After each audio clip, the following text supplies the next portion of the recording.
Hello guys, मेरे सामने खड़ी है BMW की S1000 RR और इसमें लगा हुआ है एक्रोपोविच का फुल सिस्टम। ब्रो ये सिस्टम पूरा 2.5 लाख रुपए का है। अब इसकी एग्जॉस्ट की साउंड सुनाने वाला हूँ और देखते हैं कैसा साउंड निकल कर आता है।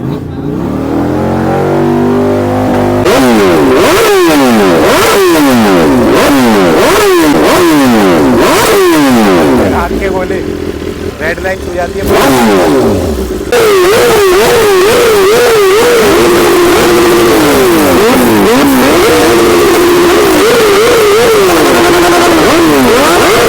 तो एक्रोपोविच के फुल सिस्टम के साथ BMW में इसका साउंड कैसा लगा कमेंट में जरूर बताना और ऐसे बाइक कंटेंट के लिए डू फॉलो एंड सब्सक्राइब।